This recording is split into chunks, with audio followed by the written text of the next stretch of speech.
We are live. Okay. Oh. Super cool. We've tried this before and, in fact, just talked to each other for an hour because I did not hit go live because I don't know how to use the internet. That's true. Yes. So, anyway, welcome to whoever is watching this probably in the future. Mm-hmm. My name is Morgan. This is my channel, Pisces Paperbacks. This lovely girl right here is Hannah from Hello. And together we have a really fun book club podcast show thing called Love Drunk Book Club, where we read books together and talk about them and also talk about other bookish things. Right now there's a 9th House episode up that I really like, and we also talk about audiobooks. Is that one up? No, it was adaptations. Adaptations is up, and our intro is up. So there's 3 episodes. Three up. We went live on my channel about a month ago. Oh, yeah. You just see Scout. That was funny. We went live, and that's on my channel. And it was right like at the very start of all the stay at home, stay in your houses, don't fucking leave your house stuff. So very different times. But we're making it work. There is another episode that I'm editing, but it's a long one. Don't call my chair, please. It's a long episode. I did the first 20-minute clip and could probably cut like 2 seconds of it. It was a lot of stuff. There's a lot of talking. Nice. Yeah, we talk a lot. We do. Anyways, also it's been like raining on and off here, so if it's noisy, it's the combo of that and Scout being herself. Understandable. Yeah. Today we are talking about, again, Dark Prince by Christine Feehan. This is the first book in her, we have learned, very long-running series. There's like 30 books out, 29 books. The 30th book is coming out later this year, and this is the first one. It came out in 1999. That is very much evident. Yeah, boy, can you tell. Whole hot mess express. Yeah. All right. Yeah. We did this last time, but Hannah, would you like to tell us what Dark Prince is about? I will. Maybe it'll go better this time. So it is at its core a vampire novel, except they're like weird vampires, I guess. They're a race of people called the Carpathians, and they call going vampire when they go like evil and soulless. So I guess if you watch like the Vampire Diaries when they turn off their soul, that kind of situation. So we have Michael, or Mikhail, whatever, however, if you say it Russian, Mikhail. So he's the prince of the Carpathians and lives in Romania with his clan of like 4 people. And he meets a young girl of indeterminate age named Raven. Young girl is in her 20s. Yeah. Not like a teenager. No, comparatively to this like hundred and hundreds of year old. Yeah, however old man. But she is a like telepath, empath, psychic, and he is, I think, in like at the verge of going vampire, and kind of mentally anguished calls out, and she hears, and they briefly talk to each other and then meet up, and she is turned into a vampire. Yes, that is a quick version of something that still happens very fast. It is very fast. They meet telepathically on page 1, and he is already in his mist form. They can turn into mist and fly. In his mist form, by page 8, he's already spying on her in her hotel room. Mm-hmm. So, goes fast. They have sex for the first time on page 80 of so I have the author's cut special edition, and it's about 100 pages longer than hers for some reason. So mine includes special bonus short story Dark Descent. Yeah. So in my book, so this was published in 2000. This copy was printed in 2011. I think mine was 2001. Yeah. So 2005. Yeah, so they have sex for the first time on page 80 of a 470-page book, which, if you've read romance novels, is comparatively early. Yeah. Early on. There's not much build-up and tension there, but oh, what was wrong with this book? Let me count the ways. I think baseline, just without going as far into it as we did before, which we still can, but I'm just going to say there's like one facet of it is that they don't reproduce very often. So when one of them dies, it's like a big deal, bigger deal than it would be for like millions of people, because there's apparently only like 10 of them. So one of them is killed, and so they're looking. Yes, of the Carpathians is killed, and they're looking for the murderers. And we were talking about this before when it was just us, but if she would have been like recruited to help, because her shtick, her thing is that because she is psychic, she can read minds, and she helps the police find serial killers. So she's on like a vacation because she like just recently caught a serial killer, and she like needs to like psychically recover. So she's set up to be this really cool kind of like badass girl, and instead of like using her skills to find this, or like figuring out on her own that there's a killer in the area and kind of deciding to investigate, instead of doing that, she's treated like the most damsel in distress that I've ever seen. Yeah. Entire book. I would say mostly unconscious for a lot of the book. Unconscious for a lot of the book, yes. But the reason that she is unconscious is because of these vampires going into her mind and putting her to sleep. They have mind control. You talked about their powers before. Do you want to do a quick rundown? Here's the thing. Vampires, there's like an eyelash in my eye. These vampires are so insanely overpowered, it's honestly embarrassing. Yeah. So, first of all, they can read minds, and they have the power to control humans and sometimes other people or other Carpathians. Secondly, they can talk to animals. Thirdly, they can fly both by shapeshifting into a bird. They can shapeshift into wolves and birds, and I think other animals, but I'm not quite sure. They can also shapeshift into mist to fly around. Also, they can control the earth and summon storms. For some reason, also, they pack dirt into their wounds. They are of the earth, so when they need to heal, they literally bury themselves into the earth. They also sleep sometimes. They apparently don't need to breathe when they're under the ground, which doesn't make sense to me. But the power, and my favorite, is that they can manipulate natural materials. So one of the Carpathians does make Raven, the main character, a cardigan out of dirt and air, basically. So is what mine is made out of. So you're just so, it's so ridiculous. But yeah. The name of the game of this book is emotional manipulation and gaslighting. Nobody respects Raven's agency like the whole time. I haven't shown it you really yet, but this is my copy, and every single one of those tabs is a spot where I was furious.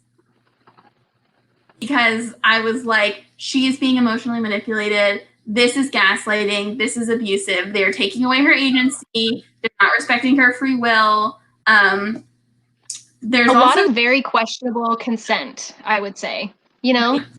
Yeah, we talked about this. Questionable consent. I didn't read half of the sex scenes because there were so goddamn many of them, and they were all of the consent issues basically happen non-sexually, and it's where like she'll say, "No, I don't really want to drink right now. My stomach doesn't feel well," and he'll be like, you're going to drink the juice and it's going to sit in your stomach and be fine. And then she blinks and the next thing she knows, her cup's empty and she's had juice. Yeah. And it's like stuff like that, but like sometimes on a bigger scale, sometimes on a smaller scale. And she's constantly like, why don't you just ask me? Mm-hmm. And he's like, because I want what's best for you and I shouldn't have to worry about you want when I know what's best for you. Yeah.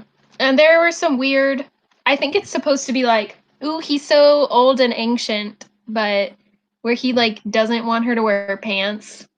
And yeah, because pants are for men. He also called her little one. That's his favorite. A lot. Literally made me want to die. I was disgusted. It's rough. This was a rough book to read. Yeah. I think that's a good way to sum it up. We both gave this 1 star. Yes. Which is kind of funny. The first book that we read, we both really enjoyed. The second one, I liked, you didn't like, and then this one, neither of us liked it. So yeah, this book was like a fun little glimpse into paranormal romance of the 1990s. I think Mikhail is just such an asshole. Like, he's such a controlling douchebag. Yeah. And I also mentioned this last time, because a lot of this is just us going, what did we talk about last time? Because it was in the conversation.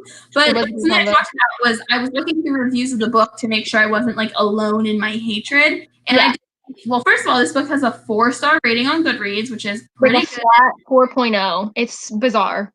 Yeah, I don't understand. But one of the first 5-star reviews, I stopped reading halfway through because it was one of those like really long ones for no reason. But the point that this woman brought up was that she doesn't hold paranormal romance and urban fantasy romance and a lot of like a lot of the tropes in like this book. She doesn't hold those asshole alpha heroes to the same standards as men in her real life.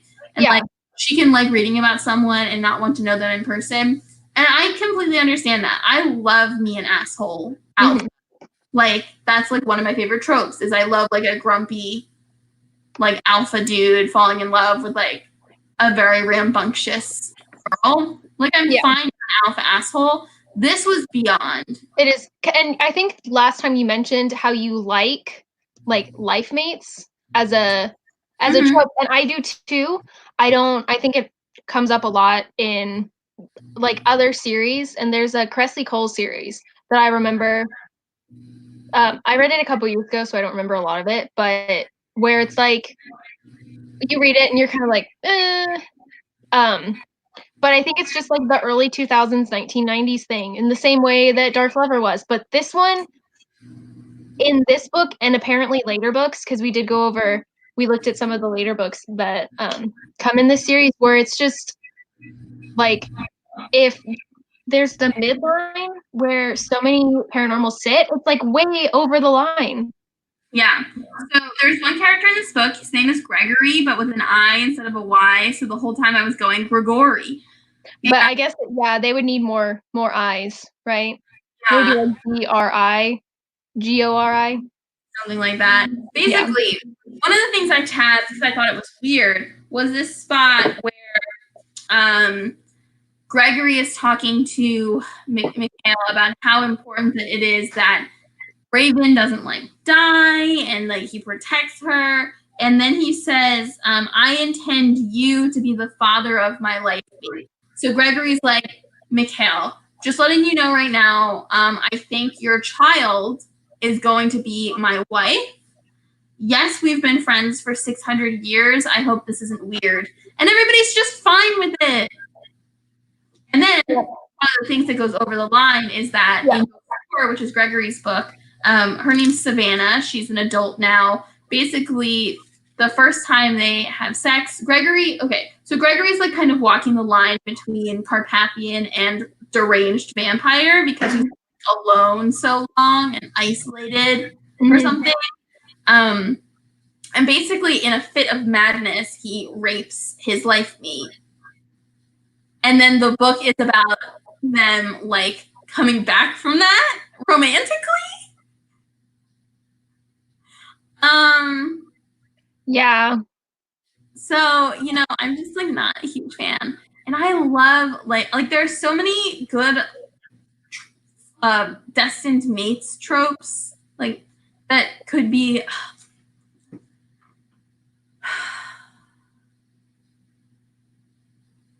okay. Can we also talk about how poor the world building is? Yeah. I mean, because we were talking about the difference between, because this is honestly in a lot of ways really similar to Dark Lover and the Black Dagger Brotherhood series. Like the first book starts off with the prince or the king finding an unlikely woman. There's, you know, she's unexpectedly changed in the middle. Kind of all of the books kind of focus on that sort of plot.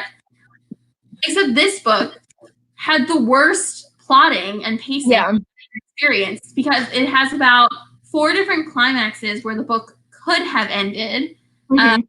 You don't know who there isn't really a hint that there is this big bad guy until the last like 30, 40 pages. Well, there's like 4 bad people that they're like, resolved this. And then there's like 10 more. Yeah. Yeah. So like the vampire that gets killed at like the very beginning of the book, they spend like the plot you think is going to be them looking for these murderers, right? Those murderers are discovered and killed halfway point. Yeah. And then the book just goes on from there with like I talked about this before. At the halfway point, like when they find the people who killed them, they're trying to get another lady vampire, and Raven ends up getting stabbed by the Danish guy? No, Belgian guy with the American name named Jacob. Yeah. So he stabs her while coked out, and then Mikhail turns her into a vampire before she has any idea that he's a vampire. Yeah. That's another thing. When we talked about like they don't treat her like a person. The entire book, she's really focused on keeping her free will and her freedom of choice. She's constantly talking about how she feels like very much being controlled by her body's desires, a lot of which, many of those desires were brought on by not just the fact that she finds Mikhail sexy, but also the fact that Mikhail bound her to him magically without her knowledge or consent. Because he knew she was his life mate and couldn't resist. So she's very much like, I need to be able to like make my own choices and whatnot. She does not know he's a vampire. She gets turned into a vampire. And literally like the only reason she gets turned into a vampire is because you have to drink a vampire's blood 3 times. And he had, unbeknownst to her, while she was like in a sexual haze, twice before forced her to drink his blood while they were having sex. So yeah, he would bite her and then be like, was that too much? And so he would give her some of his blood. Yeah, because he kept fucking almost killing her. Yeah. And I will say, it's interesting, like, talking it through and remembering more from what we did last time, that you say, like, and it is, she does mention her, like, her own free will and trying to be, like, her own person and, like, a modern woman, but it doesn't go anywhere.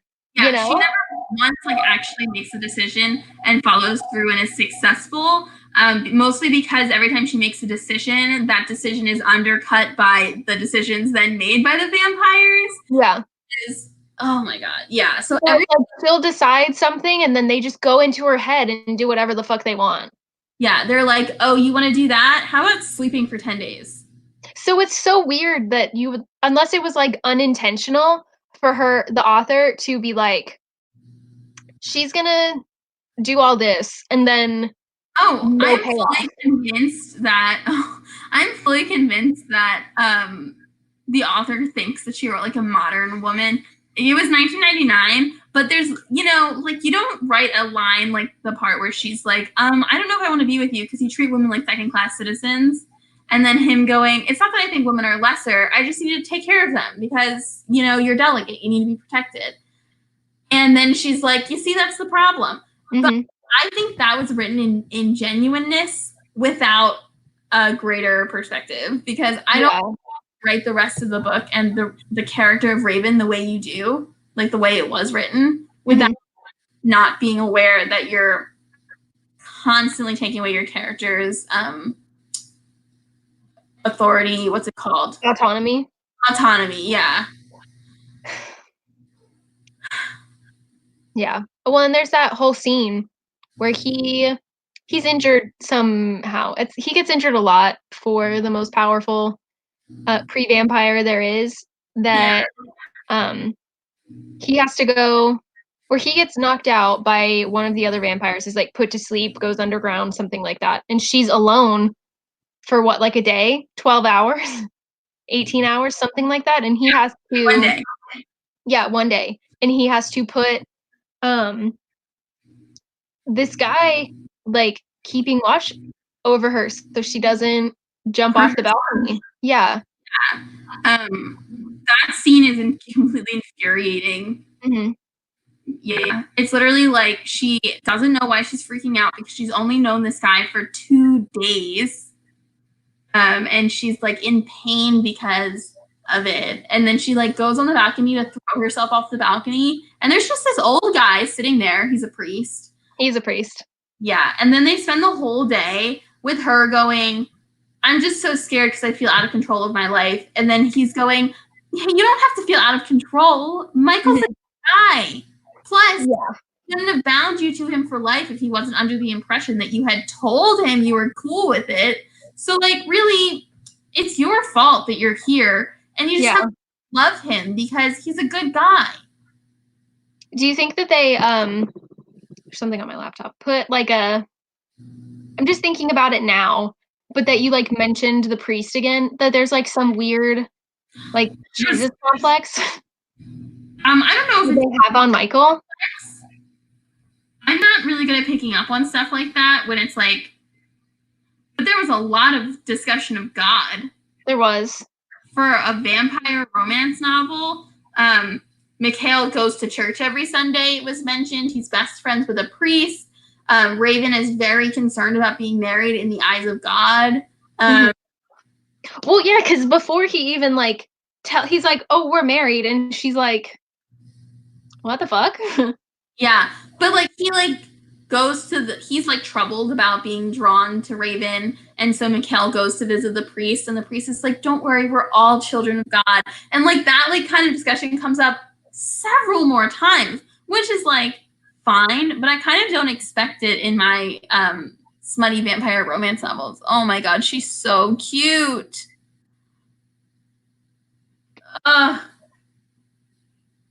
She's a baby. Yeah. Anyway. So yeah, there was a lot of weird Jesus or God discussion. Yeah. Oof. And I did talk about this before we went down like the rest of the series rabbit hole, but it's not a continuation of this one couple like overtly. I don't know if they're mentioned later on, like in the next books, and you get to see their relationship grow any at all, because it goes to a different couple each time.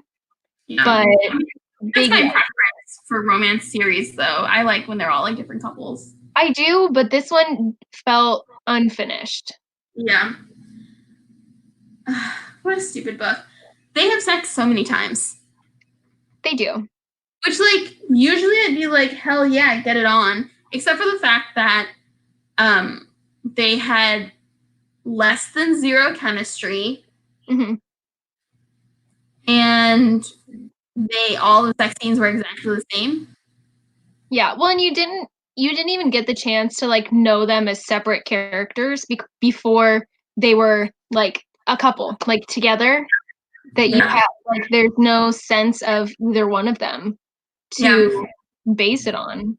You both never get to know them as separate characters, but then because they become obsessed with each other so quickly, all of their conversations, basically the entire book, are not like regular conversations where you like get to know someone and see if there's chemistry and see if you get along. And those are the conversations, like this, not like the major confessions, but those are the kind of conversations where you actually see chemistry between book characters, because you get to see like how they interact and if they would get along romantically. But because they become so attached so quickly, yeah, the entire book is just them having the same like dramatic relation, like what are we conversation over and over and over and over again. I think I left Marcy outside and it's starting to rain, so I'm gonna go get her. You can talk if you would like to talk about something. I will. I don't know. I don't have anything to talk about. I was gonna say, the blanket that Scout is on, I found it under my bed. It's the one that the shelter gave me. So they gave me the blanket from her cage and a toy. And it's been hiding under the bed, and now she's sleeping on it. And it makes me very happy because she's usually crazy. And actually, the last time that we filmed this, she was being a complete monster because there was a wasp and there's a window like right behind where I'm sitting. And she was attacking the window and screaming. So now that she's sleeping, it's a much more relaxed experience. Marcy's inside now. Hi, Marcy. She looks so tired. She's so sleepy. That's her face. She looks so tired. Yeah, she always kind of looks, it's really funny because she always looks kind of sad. Yeah. She also likes when you're petting her to like just like hang her head down like that. And we're like, why do you look so depressed? We love you so much. Mm-hmm. And the other thing that I love most about her is in pictures. If you get a picture of her like dead on, she kind of looks like Dobby, the house elf. Yeah. So it's funny. It is funny. I'm trying to think what we talked about. So I think looking at the reviews and like reading word for word other people's reviews took some time off of the video, but 30 fucking books. Anyone who's watching this, if you're watching this because you read The Dark Prince and you continued on with the series, I am so like, why does it change? Because so we did talk about this before. Actually, I bought mine from like a used bookstore, like 30 minutes away from me, and I bought this one with the intention of like trading it in to get the rest of the series, which I'm not gonna fucking do now. But I don't know, does it like modernize as it goes on, or is there more like rape scenes? Yeah. Do the Carpathians' views of women ever get slightly less insanely antiquated? Yeah, because it was all of the men that we see. And like, maybe we are a little hypocritical because Black Dagger Brotherhood is extremely like, they're very like protective to an extreme. Their society, like the vampire society in there, is extremely patriarchal. Yeah. So like, but I like having read everything but the newest book I think that's come out. They do grow as a society. They do challenge their norms. Things change from the first book, but what I was gonna say is that like that's actually executed well. Yeah. So as someone who loves historical romance, like I'm not a stranger to like societal norms being extremely antiquated. But the thing that I like is characters working within and around that framework to kind of subvert it in some way or to fit their needs. And I feel like the Black Dagger Brotherhood does a really good job of like, it plays around with those power dynamics, but at the same time, it makes them kind of like a fun and interesting aspect of the relationships. Where in this book, it's just misogyny. Yikes. Yeah, it wasn't a good book. Yeah. I can read some of my tabs if you'd like. Yeah. My first one is she's at his house for the first time. He offers her a drink, and she goes, no, thank you. And he commands her to drink it, and she goes, why won't you just, like, tell me to do it? Why would you force me to do this? And he goes, do you think I'd need a force, like, if I wanted to hurt you, I wouldn't have to drug you, so just drink it. No worries. But then doesn't he drug her? I think there was something in it. He was drugged at the end by the evil vampire. I know, but I feel like he, like, was it just like, get your electrolytes back up so I can... Yeah. So it's that she thinks he's drugging her. Yeah. But actually giving her his blood. Oh, that's right. Yeah. Second tab, the house shook and thunder crackled when he came. So that's cool. You know? Yeah. House shaking, love making. Oh my God! That was funny. House shaking, love making. I think it's in the first few pages that he asks her, like, if she's ever been with another man. Like, when they're... Shoot, that's when he's like... Yeah, before they even talk to each other. And she's like, hey, don't fucking control me. Yeah. It's my nature.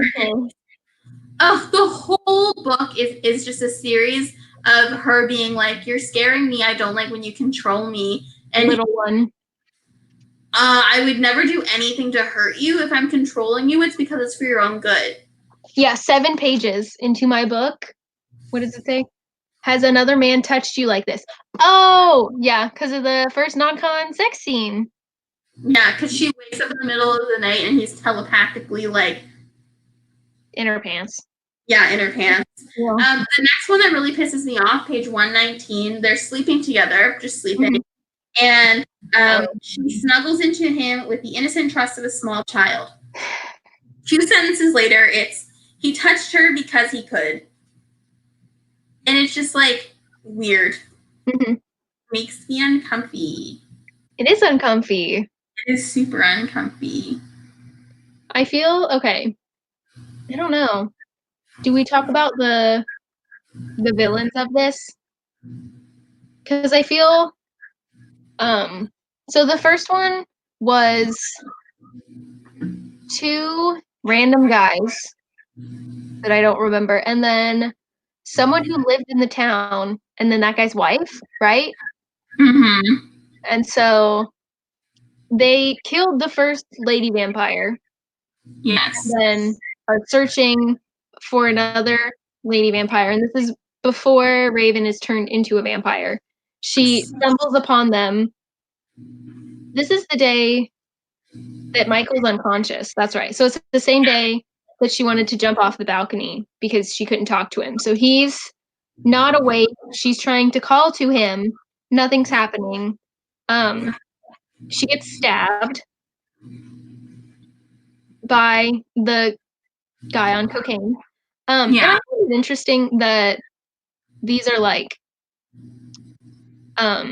nocturnal vampires. Like something, do they burn in the sun? Yeah, they burn in the sun. They burn in the sun. She gets stabbed, turned into a vampire, and then they kill those people, and then random town guy.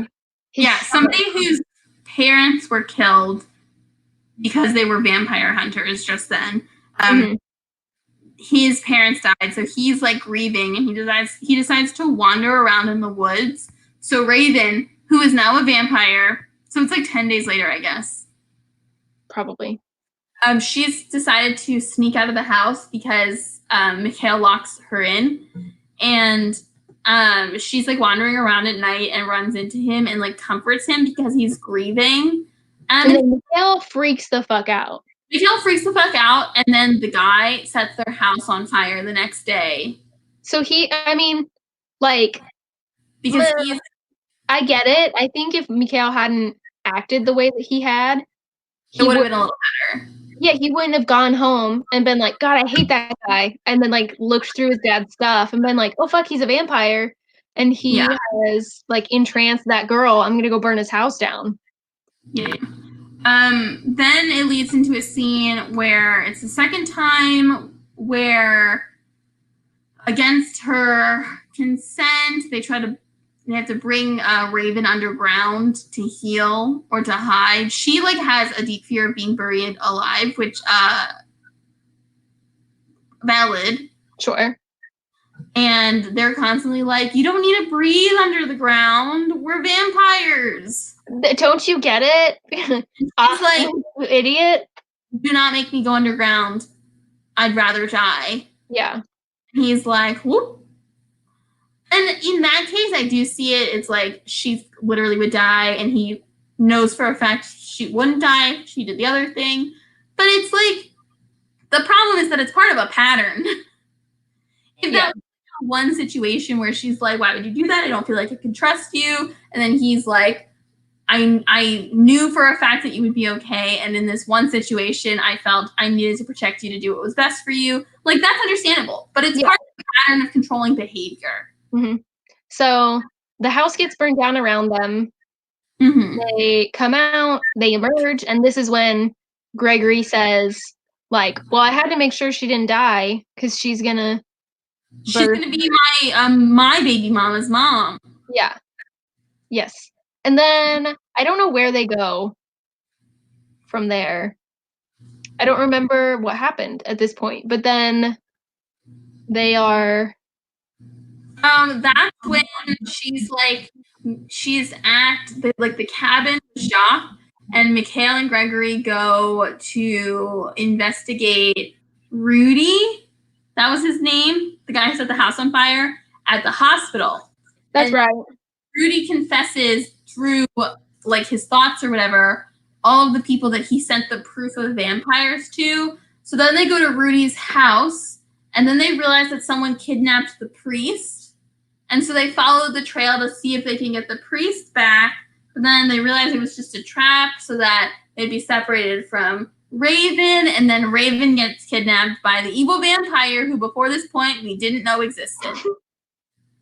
Yeah, he kind of came from nowhere, didn't he? No. And then Raven is kidnapped. The priest is killed. Yes. Somehow, for some reason, she's really weak. Yeah, she's really weak because she gave Jacques blood so that he wouldn't die and burn to a That's right. Mm-hmm. Weird. I forgot the end of this book. And if it doesn't make any sense to you listening, it's because it didn't make any sense to me. We didn't talk about the massage circle. Oh my god, my favorite part of the book.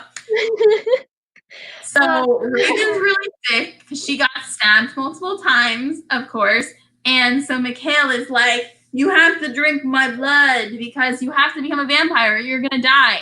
And then Mikhail was really weak. So then Gregory or Jacques is like, drink from my blood because you don't have time to feed. And then Jacques is really weak. So then what's the other guy's name? Byron?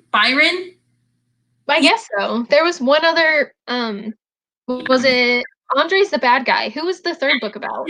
Aiden? I think so. It's literally like a massage circle of people feeding each other blood. And they're all vampires. Yeah. Vampires need to drink human blood to live. So they're just like giving each other like a 5-hour energy, but not food. Yeah, because Mikhail mentioned like seeing Raven with Rudy, just like talking to him makes him full of rage. Yeah. So he says that he couldn't handle her feeding on another man. So is he going to feed on men or women and then just feed her? It's supposed to not be a sexual thing. He talks about it. He's like, I was so embarrassed when we had sex and then I drank your blood because we're not supposed to disrespect the people that we drink blood from like that. Yeah. Yikes. So she's weak because she gave him blood and then gets dragged somewhere. The priest is killed, and then okay, and then Andre takes, and then Mikhail gets shot because they are like, yeah, they're gonna try and kill me, but they're not gonna be able to. And Mikhail gets shot, and then Raven gets drugged and taken away, and then Raven, I guess, gets expelled by Andre, so every time she thinks of Mikhail, she gets a burst of pain, and then Andre's like, she's gonna think she's in love with me. And so he takes her to a house with 2 humans chained up. Again, if this sounds ridiculous to you.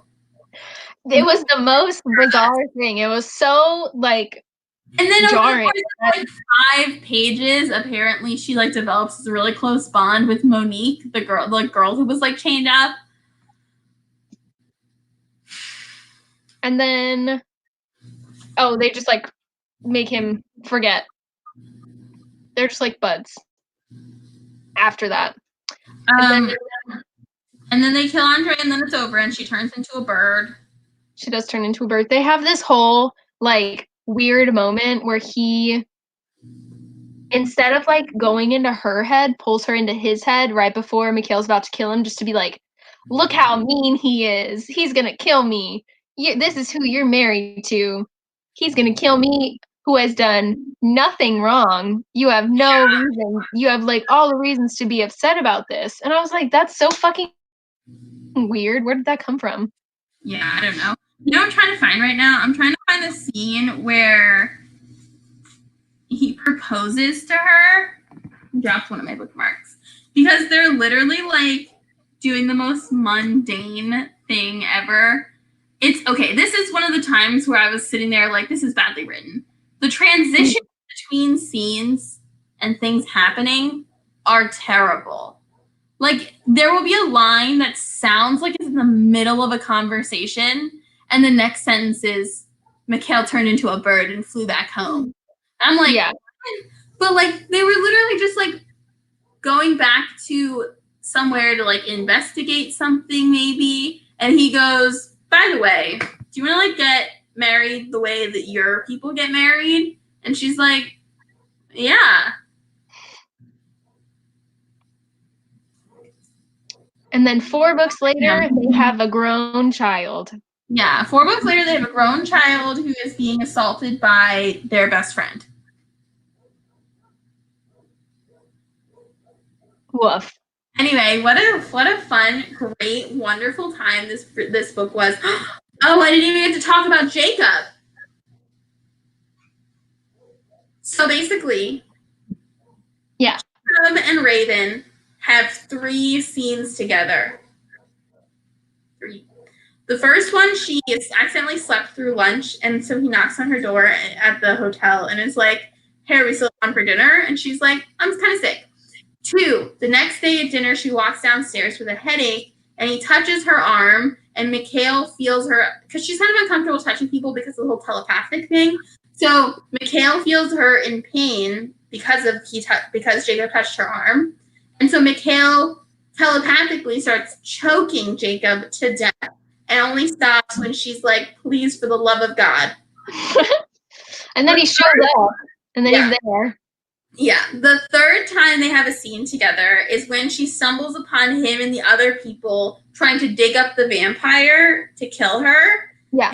And he's coked out, and he's like, you're one of them. You sold out to them. He's going to use you and drop you, but don't come running to me when he leaves you pregnant. Sir, you met her a week and a half ago, and she's never liked you. Yeah. And then you stabbed her. It's infuriating. Like, what in his wildest dreams, what does he think could have made him the person she turns to? I don't understand. They're even from this. Neither of them are from this town. Neither of them are from this country. She's American and he's Belgian, apparently. Yeah. With his sister named Shelley. Yeah. I just have so many thoughts, and most of them are bad. I've never felt such a sense of, like, rage and resigned disappointment. Yeah. Reading a book. Like, and then the other thing, I don't understand how it's such a long-running series. I don't know. I really don't. Yeah. But the thing is, it's still readable. Because we were also last time you were like, what was better? Yeah. Dead Witch Walking, which was our original pick for this book. But both of us DNF'd it. It was very rough. Yeah. This, even when I was filled with rage, I got through it. I finished it.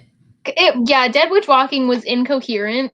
But I remember I started this and then I texted you and I was like, I'm uncomfy because he's like mind controlling her in every situation. It was so but I guess it was readable. Like, it was comprehensible.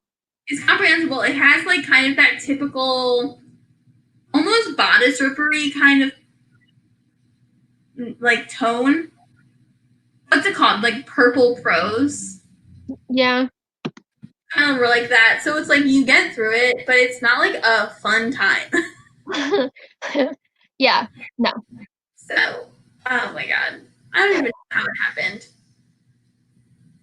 Yeah. If you read this, like, tell me I'm really curious to know what thoughts you have about it. Yeah. Like, I'm just very curious. I could probably flip to every single page in this book and find something I don't like. Like, easily. Yeah. Just so stupid. Like the fact that he's apparently a beloved town figure, but also desperately lonely, has no friends, but apparently everybody in town respects him and like likes him and values him, even if they're human and don't know what's wrong with him. Well, apparently nothing matters unless they're your life mate. Yeah, nothing matters unless they're your life mate. And also you find your life mate by being desperately lonely, and then somebody goes, are you good? And then never leaving them alone. Yeah.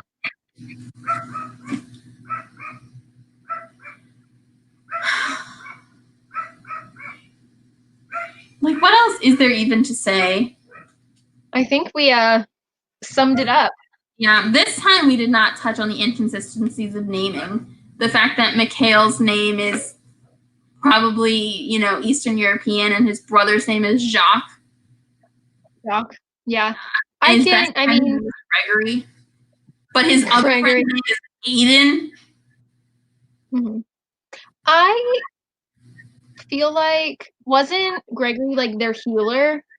Wasn't that their healer and their greatest warrior? Yeah. Well, that's why he was like crazy, because he's their like greatest healer, but that's only because he's old. He's their greatest warrior because he has the most experience hunting down rogue vampires. That's why he's crazy, because he's killed so many people. Yikes. I love the whole thing where, like, the pseudo socially aware conversation where she's like, you kind of think you're superior to humans. And he's like, no, I don't. And it's just this whole thing where she's like explaining prejudice to him. And like, I thought it was so funny because she's like, yeah, I've kind of noticed that you kind of think humans are like not as good as you and your people. And he's like, I have human friends. Literally, like, I'm not kidding. There's literally a sentence where he's like, how dare you say that? I have several humans that I value very closely as friends. And I almost tabbed it, but then the next paragraph was her going, well, just because you count some of those people as your friends doesn't mean you're not prejudiced. And I was like, I'm going to give it a pass, but this is like bare minimum. Yeah, no, it's like so close. Where, like, how? It's like so close, but also all of your characters are white. Yeah. And your society that you've built up is intensely heterosexual. And also, I'm curious about that. I'm gonna see. You treat women like shit. I wonder if it in any of her 30 books any of them are. What? If any of them are gay? Yeah. So we looked at 1 through 4. She.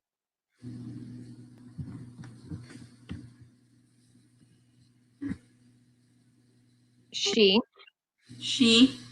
Yeah, they're all like she and him. She and his name is Falcon. Shit.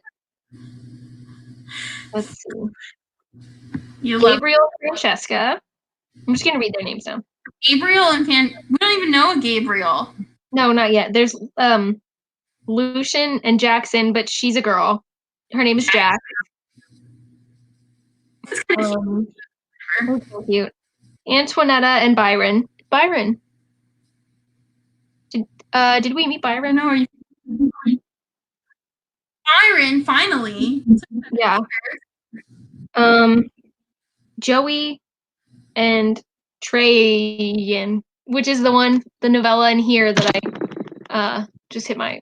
Sorry if you. Are you sure it was a novella and it wasn't like a teaser? It's 9.5. Oh, then yeah. Now we're on to 10. Dayan and Corinne. Yeah, we're moving out of the range of ones that we might possibly know. Nicolay and Destiny. I'm gonna give this 4 stars, but my fave Gregory showed up at the end and bumped it to 5. That's barf. That's grow up. Riordan and Juliet. Ugh. I don't love that. Like Romeo and Juliet. Yeah, but Riordan like Rick Riordan. Oh, yeah, that's weird. Did I already look at that one? Yeah, I did. 12. Raphael and Colby. I feel like all of our videos just devolve into me reading stuff off my phone. I'm not mad about it, but yeah, possibly. Yeah. Yeah. Natalia and Vakirnov. Oh, God. I'll spell this for you. Ready? V-I-R-I-R. Yes. V-I-K. There we go. V-I-K-I-R-N-O-F-F.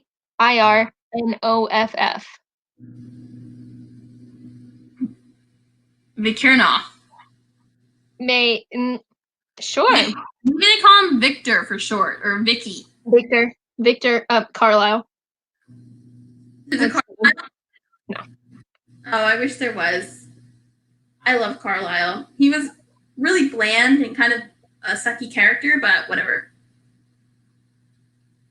Let's see. Mikhail and Raven are back in book 14.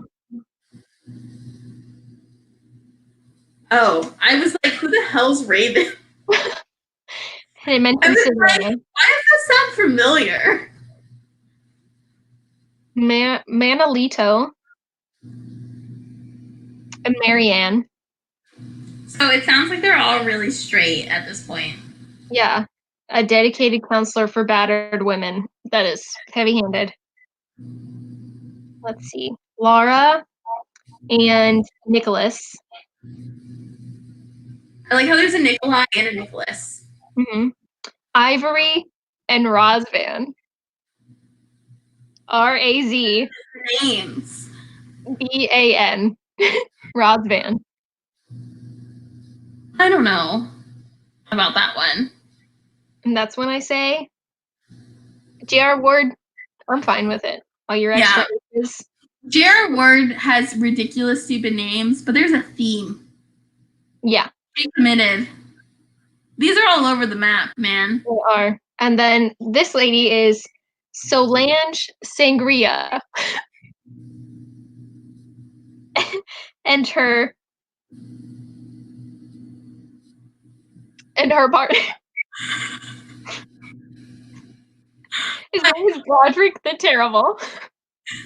Roderick the Terrible? Broderick. B-R-O-D-R-A-C-K. I'm crying. That's so stupid. That's so funny. You know what that reminds me of? One of my favorite Julie Garwood romances. The guy's name isn't Broderick, it's Brodick. I think about it constantly. Yeah. Okay. There is. Let's see. Hold on. This one's a little harder to find. Take your time, girl.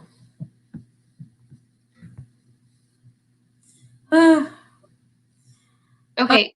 Margarita and Zacharias. No, Zacharias. What is with these names? I gotta ask. I don't know. I run out of ideas after 30. Honestly, you probably run out of plots after 30. You're right. That's another thing. This book does nothing to set up an overarching plot. I don't understand. Like, usually there's like a running through point, and these books are just like, we done. Oh, man. I was gonna say, like, I found it, but... No, there's no gay ones? I don't know. I don't think so. The fact that Raven has raven hair is truly disgusting to me on multiple levels.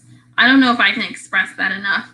Also, the first, on page 6, the description chapter of her, where he's literally just like, she's so small, and she's so pretty, and so tiny, and she's so tiny and small. It's small. That the first time he sees her, she's wearing a nightgown, and because I guess why not? But then the rest of the book, he spends complaining that she's wearing man's clothes because she's wearing jeans. Yeah. Also, the fact that he puts her in like a floor-length gown after she sleeps over for the first time, and in the narration, it's like it swished around her ankles, and she felt so sexy, and I was like, the Mormons coming out. Yeah, I mean, Stephanie Meyer would love this.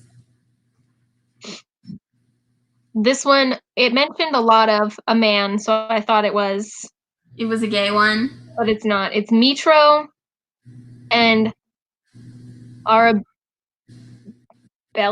Arabejila.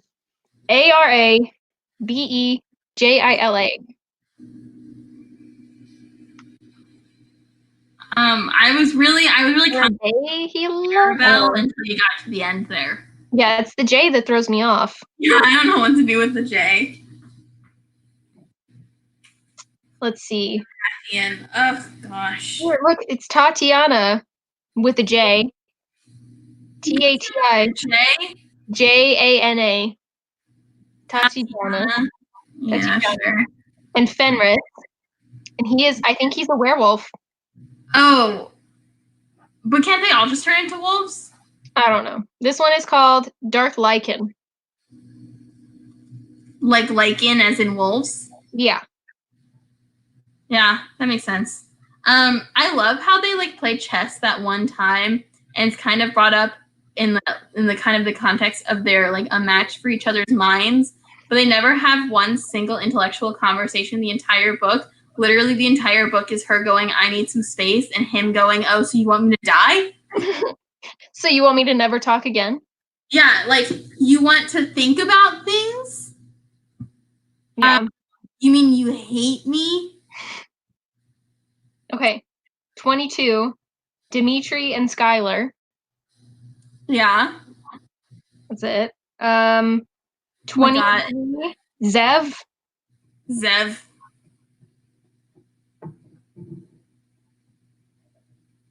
Branislava? Okay, let me spell it. Branislava. There are tears in my eyes. Yeah, that sounds like Branislava. I like how the book starts off with Raven and to tear in there. I literally, speaking of tears in your eyes, I literally got so upset while I was reading this book that I started crying. Tell me that. Where was it?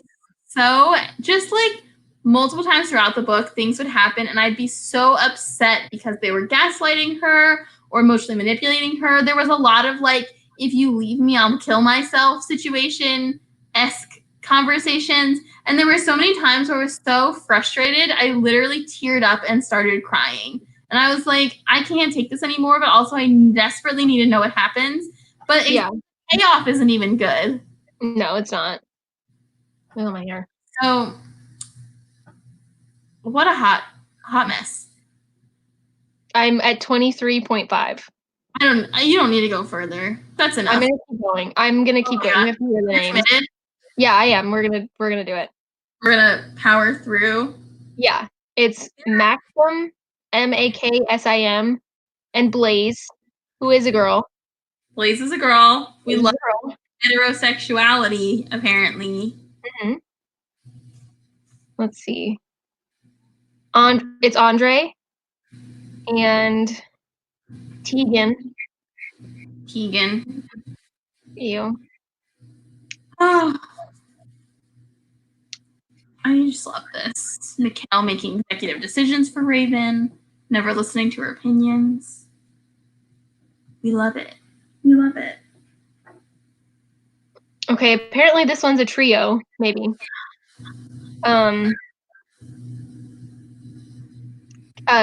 Gabrielle. Gary. Gabrielle and Trixie. So like a throuple? Maybe. Or maybe it's probably just a love triangle. Could be. Are Gabrielle and twins? No, they're together. Oh. Oh wait, no, not a throuple. Then what's the sitch? Alexi and Trixie. And Gabrielle. And another man? Gary? Wait. There's so many people in here. I think at that point you're so far in the series that you're not going to understand it, you know? So there's someone also named Fane. This one's weird. And so, okay. And another girl? Is it an orgy? I don't know. I don't know how many people are in here.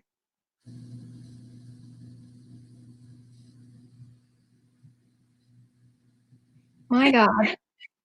Okay, so this book, it wasn't really about Gary and Gabrielle at all. It was about Alec and Fane.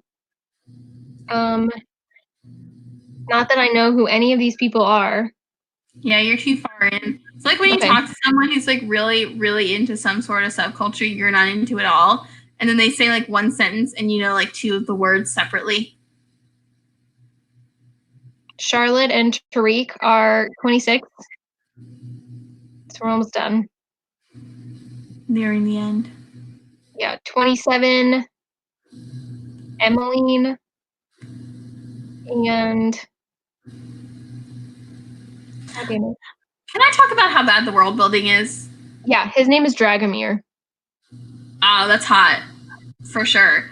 The world building in this book is trash because there's apparently this society of vampires, but we don't know, you know, how many vampires there are, how the hierarchy works, you know, like what countries they live in. Do they live in more than just this one area? Do they only live in the Carpathian mountain range that they talk about a lot?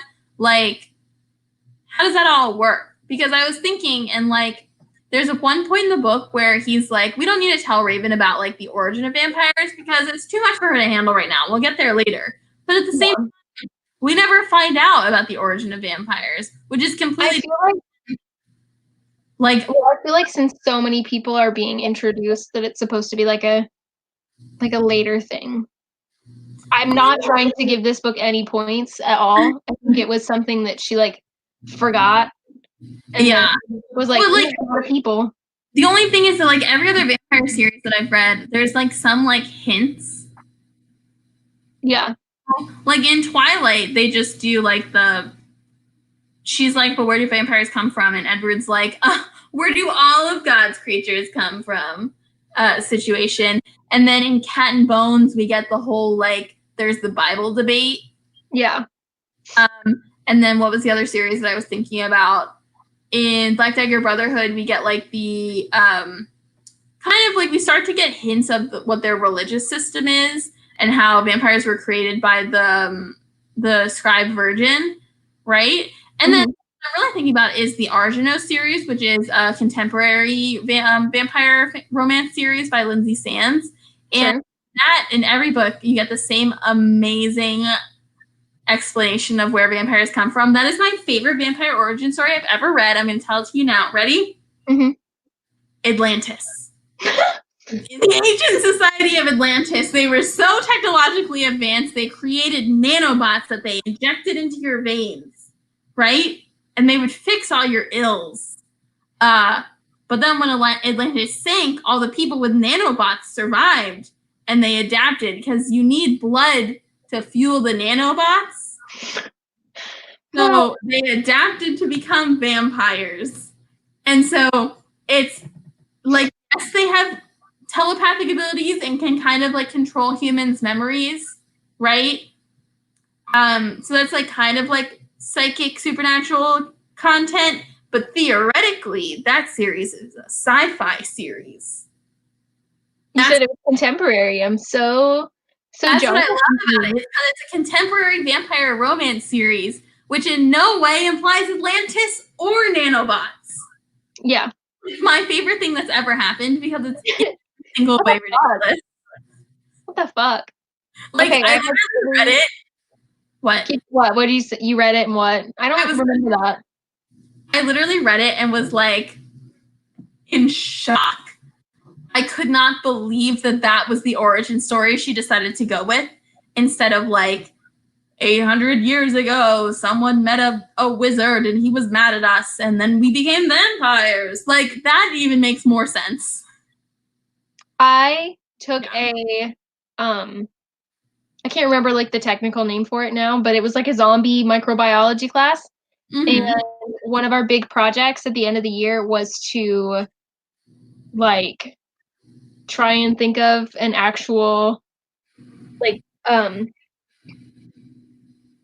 virus that would cause like zombie symptoms. Mm-hmm. And that sounds like something someone would have done for that class. They're like nanobots. I mean, also, funny thing though, in Twilight, the vampires are technically zombies. They do die. They do die, and then they're alive. Mm-hmm. Hearts don't beat, and they feed off of humans. You're right. You're right, and you should say it. Okay, let me finish with these names. There is Ander, Andor. Sure. And Lorraine. I hope it's a middle-aged. I hope he like works at a diner. Yeah. It's this like hot young vampire who's actually 700 years old, and he's like, "Oh my God, Lorraine, your pie is the best thing I've ever eaten." You want to go out? I will say something that they keep mentioning. They don't see color until they meet. Yeah. Yeah, you don't see color until you meet your life mate. Do they lose it or they don't ever see color? What? Oh, so basically what happens is as a boy, you're fine and you have colors and feelings. Once you reach maturity and you become a real Carpathian, you slowly lose your emotions and your ability to see color over the next like 200 years. And then eventually you feel and see nothing. Yeah. And then, yeah. Gotcha. So you have Isai, I-S-A-I. Because I would say like Isa if that was a girl. It's like almost Isaiah, but not. And then Julia, but with a J, with an extra J. J. Oh, Julia. Julia. Cool. Julia. Okay, and then book 30 that is not out yet is about Ferro, Ferro, as in the Roches, and then Elizabetta, Elizabetta, Elizabetta. Elizabetta. So confirmed, none of them are gay. The Carpathians are all hetero. Garbage. Yeah. I also love that she was like, how do I make them sound like Eastern Europeans? Jay's.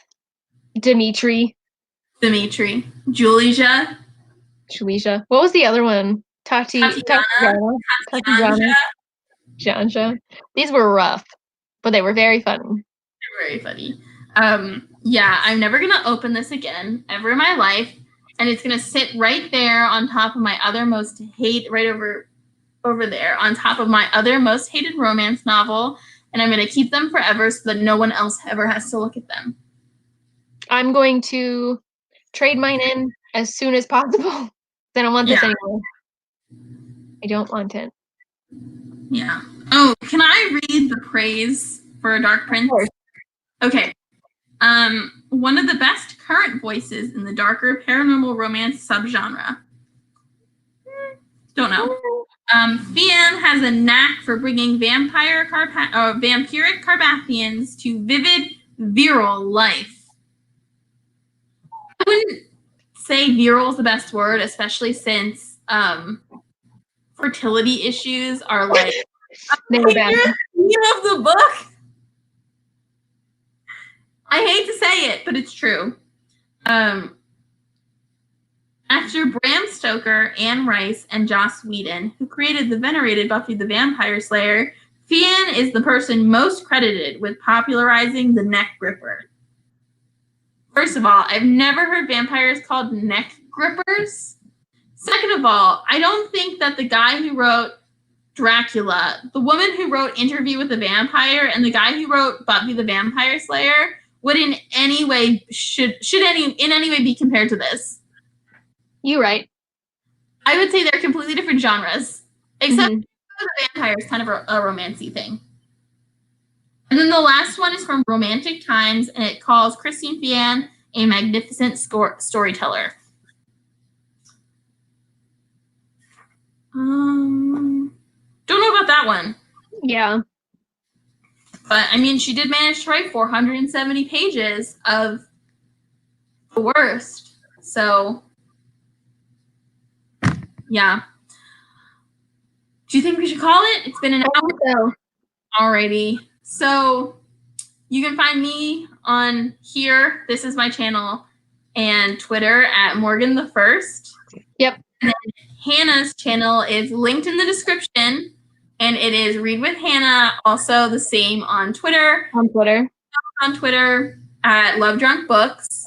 And follow us for things. I mentioned this in the last one. I don't think I mentioned it yet. I'm in the process of putting things on Spotify. So if you want to check us out there, it'll be the exact same content, just in a different form. So you can listen to it while you pretend to drive to work, because you can't drive to work anymore. Because we have to stay home. Except for you, because you're Except for me, because I have to go to work. And I have to go to work tomorrow. But then I'm off because I was supposed to go to Florida. Today? We were supposed to leave on the 30th. Next week. Alrighty. And with that, I hope you enjoyed. Please let us know if you've read this book. And if you liked it, I'm genuinely asking why. I promise I won't judge you that much. Yeah. Probably. And if you have... What? What were you going to say? I was going to say, if you have any requests, we'll obviously read anything. Yeah. We have probably no standards. If it's romance, chances are I will consume it. Yeah. So, yes. Alrighty. Thank you so much for watching.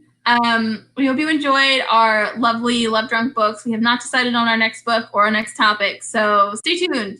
And I'll see you guys later. Bye.